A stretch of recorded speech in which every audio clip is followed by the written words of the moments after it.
Je bénirai l'Éternel en tout temps. Ses louanges seront toujours dans ma bouche. Oh, j'aime qu'on ait un problème. Et puis qu'elle est content comme ça. Ah, m'pas caché Dieu. Depuis m'commence li Bible moi chaque jour, m'senti charge problème moi yo sorti sous dôme. Oh, si c'est comme ça, moi pour aller couvrir acheter un Bible. Dégagez au marché. Mais en attendant, ou qu'attendez radio télévision d'espoir. Radio Vision d'Espoir. Oh, moi t'attendais une annonce comme ça, oui. Mais qui ça a te dit? Lecture de la Bible en un an.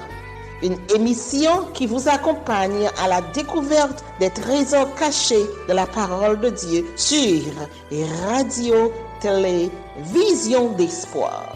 Chaque jour de 11h à 11h30 du matin, excepté mercredi 5h30, 6h de l'après-midi, samedi 7h30, 8h du matin, avec les sœurs Chantal Saint-Hubert, Claude Louis Orisma et votre servante Maudeline Maurice Hilaire.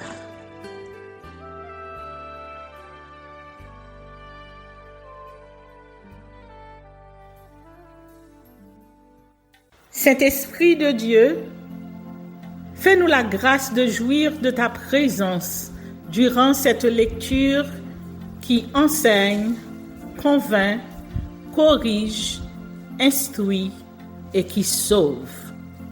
Au nom de Jésus. Amen. Nahum chapitre 2. Voici sur les montagnes les pieds du messager qui annonce la paix. Célèbre tes fêtes, Judas accomplit tes vœux. Car le méchant ne passera plus au milieu de toi. Il est entièrement exterminé. Le destructeur marche contre toi. Garde la forteresse. Veille sur la route. Affermis tes reins. Recueille toute ta force. Car l'Éternel rétablit la gloire de Jacob et la gloire d'Israël. Parce que les pillards les ont pillés et ont détruit leur sceptre. Les boucliers de ces héros sont rouges, les guerriers sont vêtus de pourpre. Avec le fer qui étincelle apparaissent les chars. Au jour qu'il a fixé pour la bataille, et les lances sont agitées. Les chars s'élancent dans la campagne, se précipitent sur les places. À les voir, on dirait des flambeaux. Ils courent comme des éclairs. Il se souvient de ces vaillants hommes, mais ils chancellent dans leur marche. On se hâte vers les murs et l'on se prépare à la défense. Les portes des fleuves sont ouvertes et le palais s'écroule. Sans effet, elle est mise à nu, elle est emmenée. Ses servantes gémissent comme des colombes et se frappent la poitrine. Ninive était jadis comme un réservoir plein d'eau. Les voilà qui fuient. Arrêtez, arrêtez.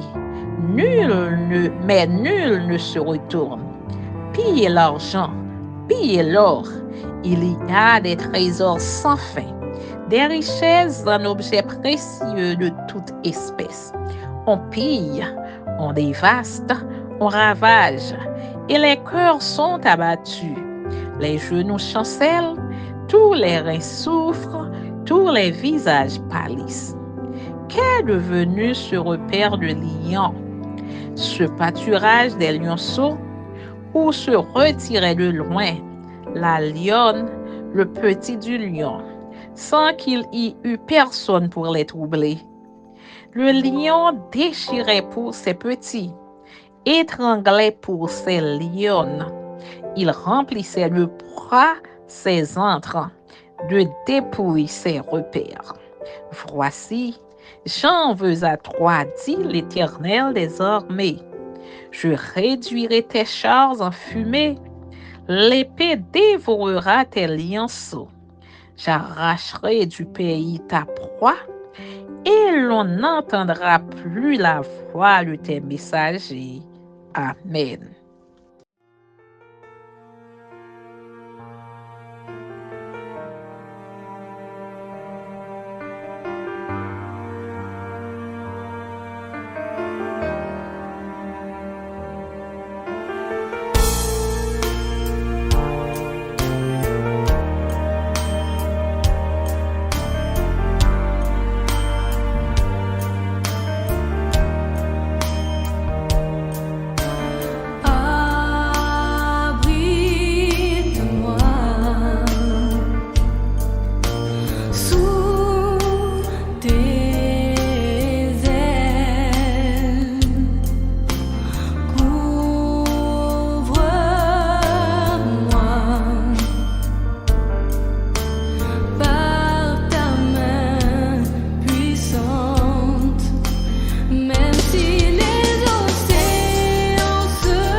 Chers auditeurs et auditrices de la radio-télévision d'Espoir, je vous rappelle aujourd'hui encore que vous êtes branchés sur la radio-télévision d'Espoir à l'heure de l'émission Lecture de la Bible en un an, rubrique spéciale Ce qu'il faut savoir de la Bible.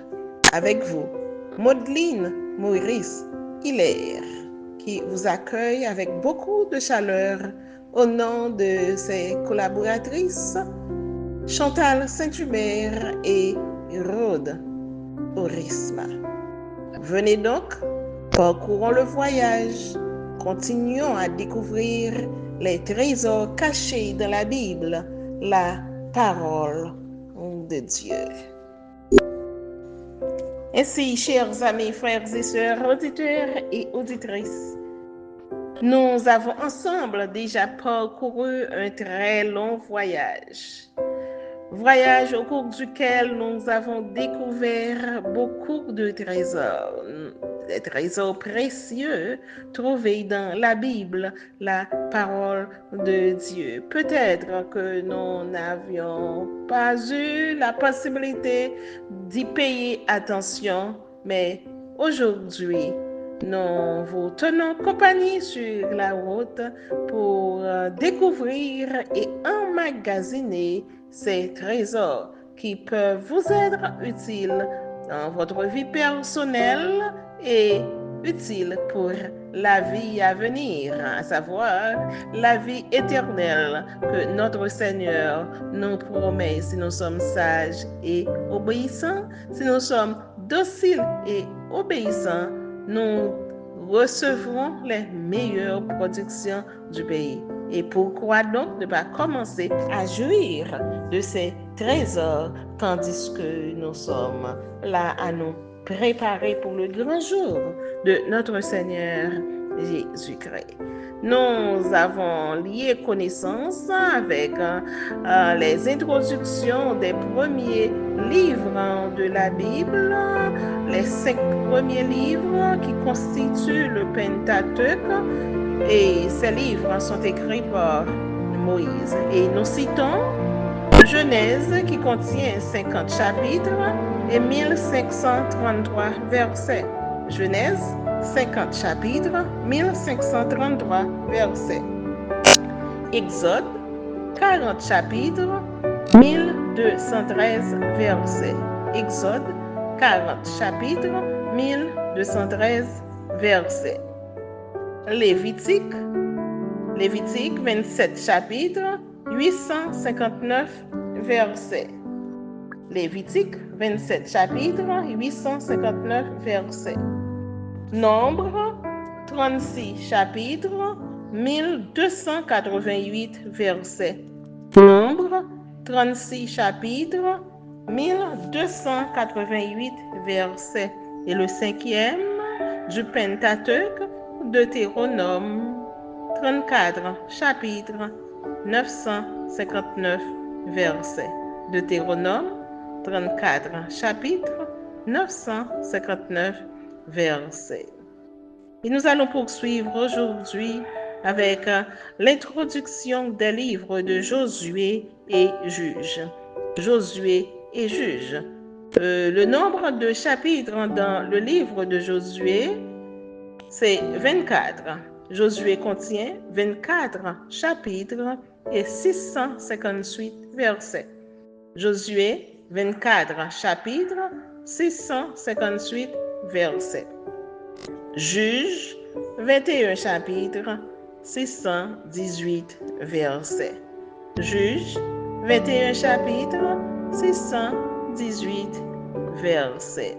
Tel est le résumé de ce que nous avons déjà appris, des trésors que nous avons découverts dans l'introduction des livres et ce que nous allons découvrir aujourd'hui dans Josué et Juges. Patientez, je vous reviens pour l'introduction des livres de Josué et Juges. Je vous reviens dans un instant. En Jésus seul, je me confie.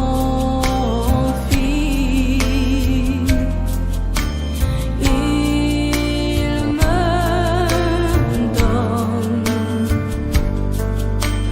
force, calme et puissance, même si les océans se déchaînent, je les traverserai avec toi. Père, tu domines les tempêtes, je suis tranquille car tu es là. Je suis tranquille car tu es là. Introduction au livre de Josué. Ce livre de la Bible a pour titre le nom d'une personne.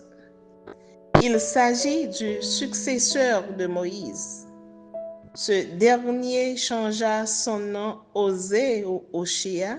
Il sauve, il donne la victoire ou il libère en Josué ou Yehoshua. Le Seigneur est le sauveur de celui qui donne la victoire, le libérateur. Tout un programme. Le livre raconte en détail la conquête du pays de Canaan et l'installation des tribus israélites au prix de guerres et de violences multiples. Les chapitres 1 à 12 relatent la traversée du Jourdain et la conquête de Canaan. Josué est en quelque sorte un général d'armée de l'Éternel placé à la tête du peuple. Chapitre 1. Après le rapport des deux espions, chapitre 2, les Israélites traversent miraculeusement le fleuve Jourdain, chapitre 3 et 4. Les signes de l'alliance, à savoir la circoncision et la Pâque, sont remémorés dans les plaines de Jéricho, chapitre 5. Après une défaite inaugurale, chapitres 6 et 7, la conquête commence avec toutes les armes de l'époque, y compris la ruse, telle que celle des Gabaonites, chapitre 9. Ce qu'il faudra faire de tous les pays vaincus et ensuite précisé, chapitre 8 au chapitre 12. Les chapitres 13 à 22 fournissent des détails sur le portage de Canaan. Ce portage tient compte de chacune des 12 tribus d'Israël, chapitre 13 à 19. Des 10 villes de refuge, chapitre 20, et des 48 villes des Lévites, chapitre 21, les versets 1er à 45. Les chapitres 22 à 24 relatent les derniers événements et les ultimes avertissements de Josué. Un autel témoin des Rubénites symbolise l'unité des tribus de part et d'autre du fleuve, chapitre 22. Il y a aussi une sorte de testament de Josué, chapitre 23, appuyé par son engagement personnel. Moi et ma maison, nous servirons l'Éternel. Le livre se termine par l'alliance, le pacte ou la dernière assemblée à Sichem, chapitre 24, des souvenirs nationaux, des promesses du peuple de servir exclusivement l'Éternel et surtout des exhortations finales de Josué, fils de Nun, serviteur de l'Éternel.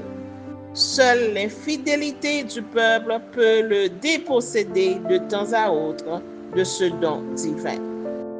Josué rappelle la fidélité de l'Éternel à ses promesses conditionnelles.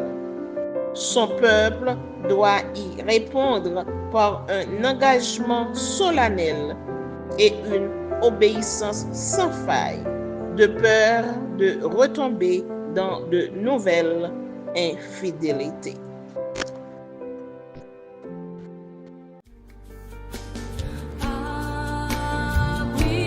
Habite-moi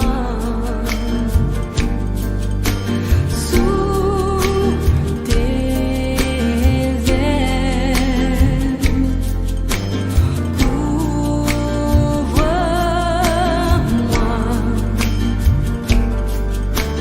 par ta main puissante, même si les océans se déchaînent, je les traverserai avec toi.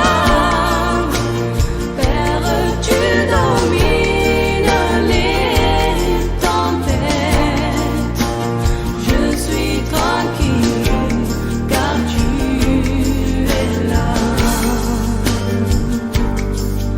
En Jésus seul,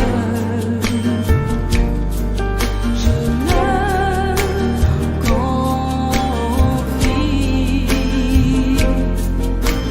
Il me donne force, calme, puissance, même si les océans se déchaînent, je les traverserai avec toi. Père, tu domines les tempêtes, je suis tranquille car tu es là. Même si les océans se déchaînent, je les traverserai avec toi. Père, tu domines les tempêtes, je suis tranquille car tu es là. Je suis tranquille car tu es là.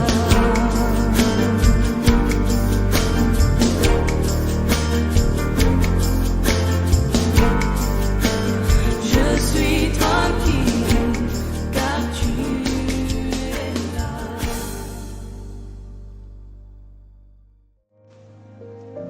Les juges. Introduction au livre des juges. Le terme juge désigne des hommes ou des femmes saisis par l'Esprit de Dieu, chargés de gouverner les Israélites et de délivrer une ou plusieurs tribus des ennemis permanents que sont les peuples voisins. Ce sont les exploits de ces héros qui donnent à ce livre son titre. Il s'agit pour la plupart de grands guerriers charismatiques, sauveurs que Dieu suscite pour son peuple repentant. On traite donc de quelques actions notoires de certaines tribus d'Israël et non pas de l'histoire de ces 12 tribus prises dans leur ensemble.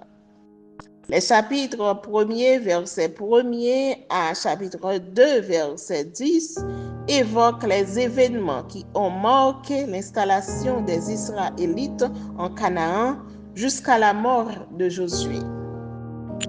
Toute cette génération fut recueillie auprès de ses pères et il en s'éleva après elle une autre génération qui ne connaissait point l'Éternel ni ce qu'il avait fait en faveur d'Israël. Chapitre 2, verset 10.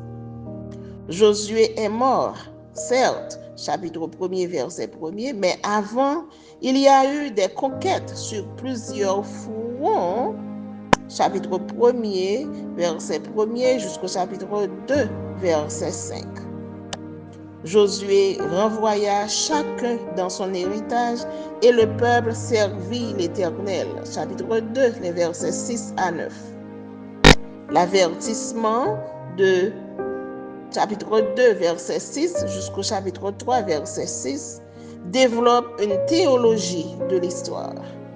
Il dénonce les errements du peuple saint qui n'en finit pas de se laisser séduire par les idoles. Le livre des Juges raconte surtout la période qui va donc de la mort de Josué à l'établissement de la royauté. Les chapitres 2, verset 11 jusqu'au chapitre 16, verset 31 relatent les récits de la libération périodique du peuple repentant par le Dieu de ses pères. Cette libération suit l'articulation suivante. Les enfants d'Israël firent alors ce qui déplaît à l'Éternel et ils servirent les Baals.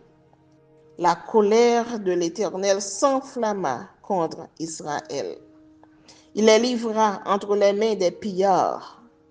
Les enfants d'Israël crièrent à l'Éternel, et l'Éternel leur suscita un libérateur qui les délivra. C'est ce cycle de péché, châtiment, repentance, libération qui constitue la toile de fond du livre. Les chapitres 17 à 21 mettent en évidence le désordre qui régnait en Israël avant l'instauration de la royauté. C'est une sorte d'anarchie caractérisée par l'idolâtrie, la débauche et les guerres tribales. En ce temps-là, il n'y avait point de roi en Israël. Chacun faisait ce qui lui semblait bon. Chapitre 21, verset 25. Ces juges viennent de plusieurs tribus d'Israël. Othniel de Juda, Éhud et Jaël de Benjamin, Shamgar et Barak de Nephtali, Gédéon dit Jérubbaal de Manassé, Déborah, Abimelech et Abdon d'Éphraïm, Tola d'Issachar, Jaïr et Jephthé de Galaad, Ibtan et Élon de Zabulon et Samson de Dan. Le livre des Juges expose les vicissitudes d'une vie sans loi ni roi et loin du vrai Dieu. L'anarchie sous toutes ses formes conduit au désordre dans le domaine social et en politique ainsi qu'à l'idolâtrie. Cet état de choses occasionne le châtiment divin. Mais toute repentance sincère ouvre la porte à la libération, au pardon et à l'envoi d'un libérateur.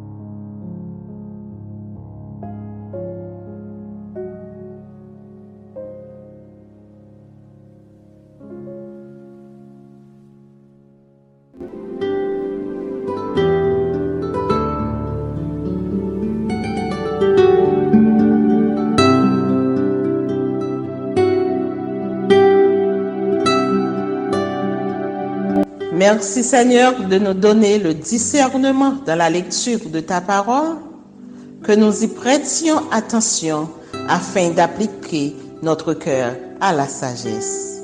Amen. Que celui qui a des oreilles pour entendre, entende, et que celui qui lit fasse attention.